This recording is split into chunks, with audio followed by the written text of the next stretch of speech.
তো তারপরে বাজার থেকে এসে দেখি যে মোটামুটি সবই সাজানো হয়ে গেছে। 10 তারিখে 11-12 অনুষ্ঠান, মাঘী পূর্ণিমা 12 তারিখে। তো দেখো কি সুন্দর লাগছে মন্দিরটা।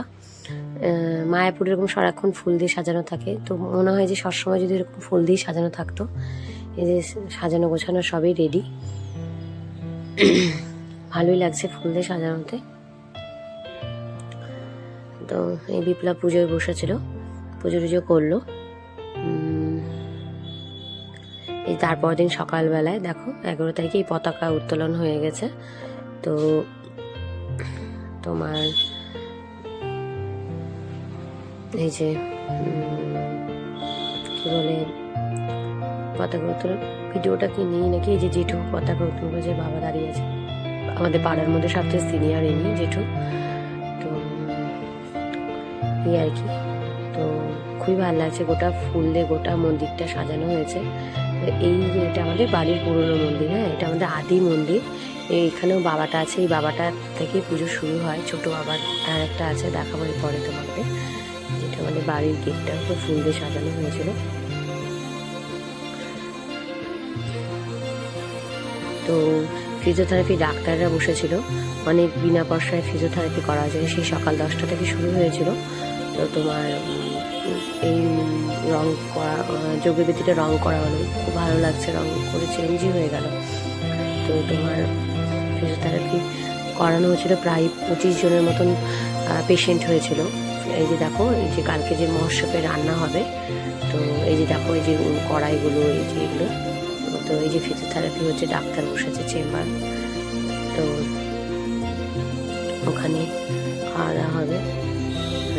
কালকে তো ভীষণ মানে অনেক বড় মহোৎসব যেরকম হয় না, সেরকম ভোগ হবে, কুইন্টালে কুইন্টালে চাল ডালে।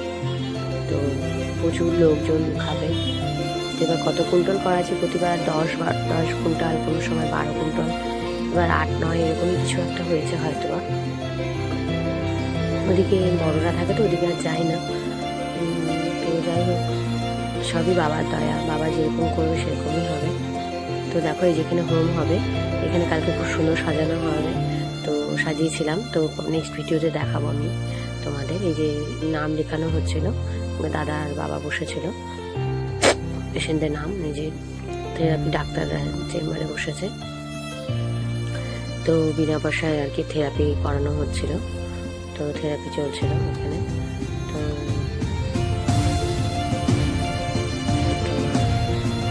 আর খুব যত্ন সহকারে থেরাপি করা হয়। এরা রায়গঞ্জ থেকে এসেছে ডাক্তারবাবুরা, তো দাদারই এটা। তো তারপরে যাই হোক, সেই সন্ধ্যে অবধি ডাক্তার ডেকেছিলেন। তো এই যে বড় পিতলের গামলাটা দেখতে পাচ্ছি, এখানে বাবার চরণ থাকবে, এখানে সবাই আসবে, চরণ ধোয়ানো হবে। তো এখানে বসেছিলাম, এই যে দেখো এখানে আজকে এখানেই রান্নাবাড়ি হয়েছে, রাঁধুনি ছিল, তো আমরা শুধু খেতে দিয়েছিলাম এই যেখানে। তো এই কড়াইগুলো মাটি দেখেছেন না, ওখানে কালকে সব খিচুড়ি হবে। এই যে দেখো বাবাকে আজকে এখন ড্রেস পরানো হয়নি, নতুন জামা কাপড় পরানো হয়।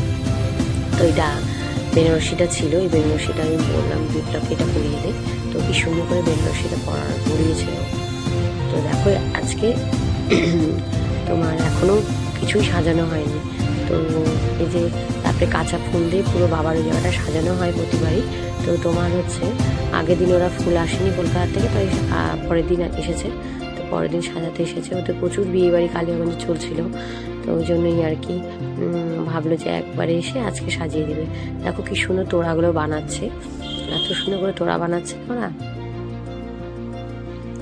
পাতা আর মানি প্ল্যান্ট, সাধারণ জিনিসগুলো দিয়ে এত সুন্দর সুন্দর ওরা সাজায়, মানে অদ্ভুত লাগে। এই যে চন্দ্রমল্লিকা কাঁচা ফুলগুলো যখন খুলে দেয় না, এত মায়া লাগে না ফুলগুলো।